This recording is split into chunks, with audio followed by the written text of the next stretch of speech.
Hello, my name is Abby Gavin, and this is my final project presentation for Education 5013, my classroom management plan. So what is classroom management? Classroom management is a term teachers use to describe the process of ensuring that classroom lessons run smoothly despite disruptive behaviors by students. The term also implies the prevention of disruptive behavior. Basically, this makes classroom management all of the little things that teachers do in setting up their classrooms and their class structures to make the learning process go as smoothly as possible. These things may include, but are not limited to, mission statements, classroom rules, classroom consequences, classroom procedures and routines, parent-teacher-student contracts, classroom reward systems, and classroom signals.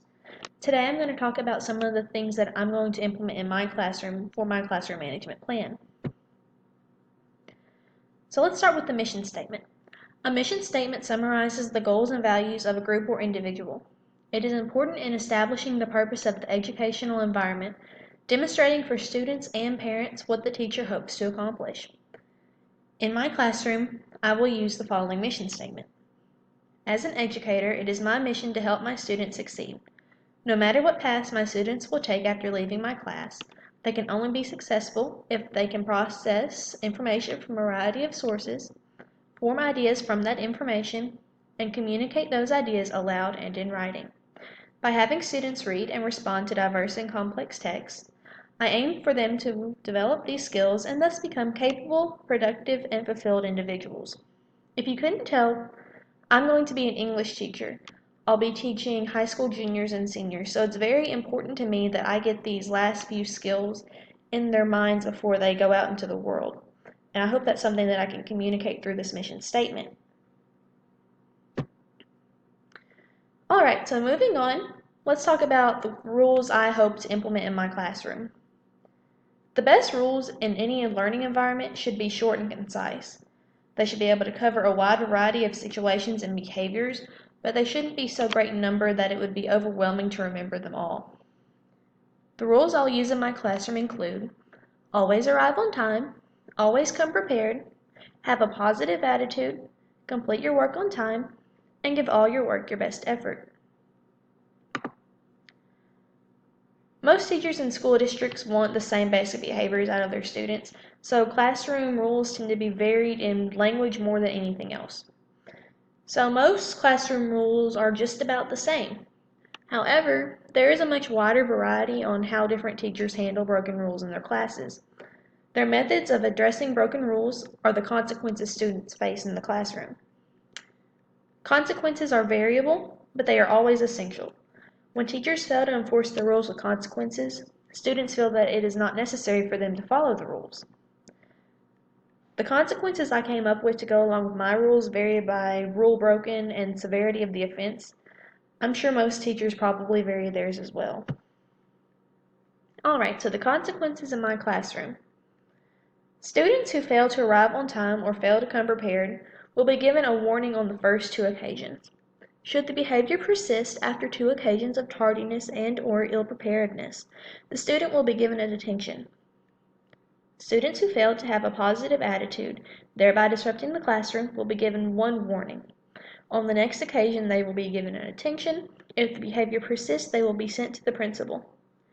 Students who fail to complete their work on time shall have the opportunity to turn in their work by the end of the school day. Afterwards, their assignment grade will be docked 5 percentage points if they turn it in by the end of the week, and 10 percentage points if they turn it in the next week or later. Students who fail to give all their work their best effort will face the consequences when the teacher, that's me, grades their work.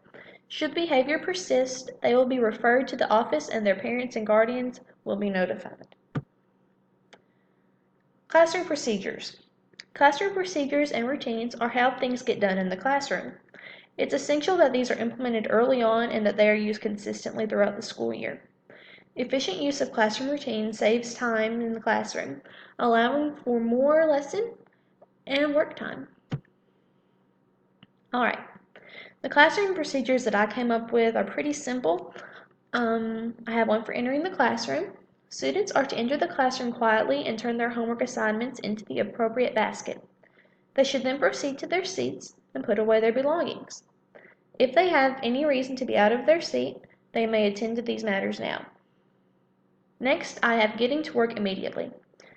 Every Monday, I'm going to give my students a sheet of bell ringers for the whole week. Upon arriving at their seats each day, they are to take out this sheet and work quietly on the day's bell ringer until the lesson begins.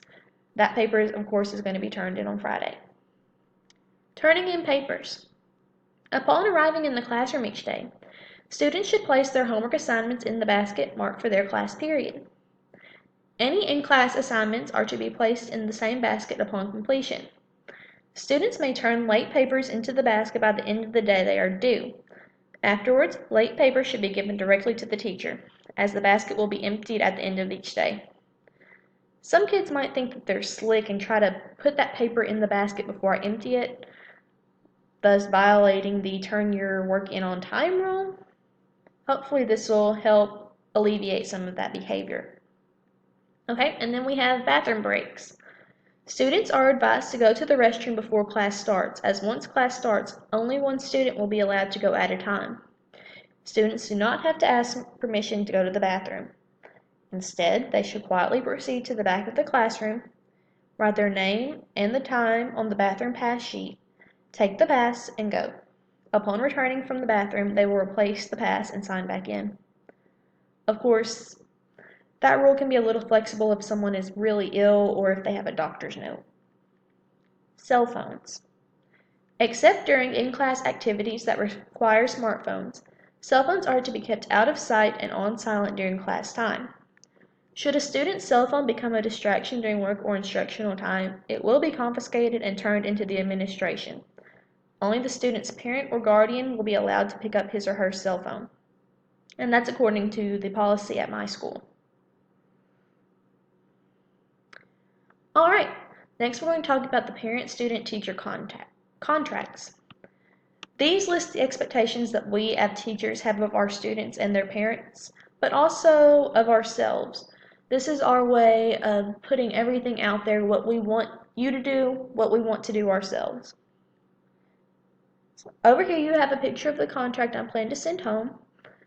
For the parents, it says, as a parent/guardian, it is my responsibility to be respectful in my interactions with my child, his or her teachers, and the school, comply with school district discipline procedures, provide a quiet space and plenty of time for study and schoolwork, encourage my child to behave responsibly in his academic and personal affairs, ensure that my child has a nurturing environment to return to at the end of the day.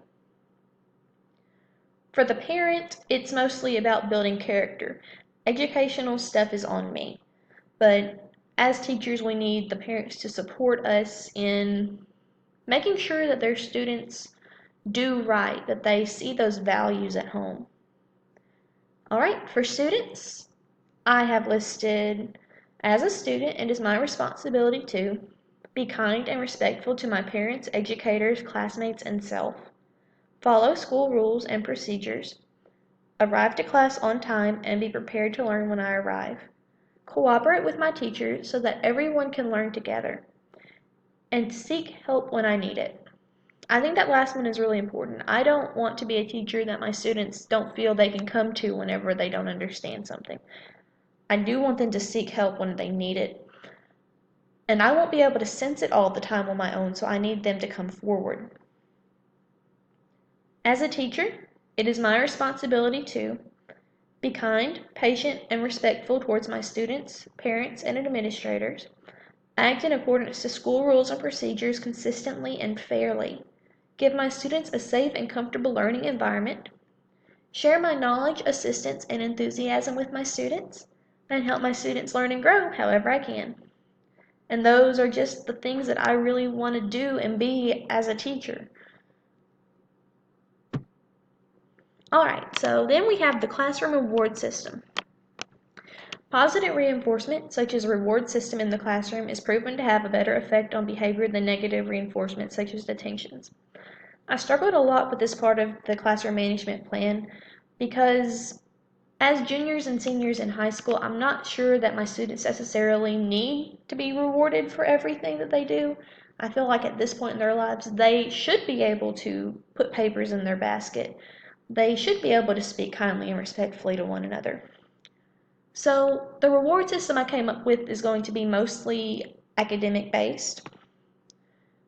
Students who receive perfect test scores or essay scores will be allowed to pick one of a few different reward coupons, choosing from options such as a homework pass, a snack in class pass, or a pick your partner pass.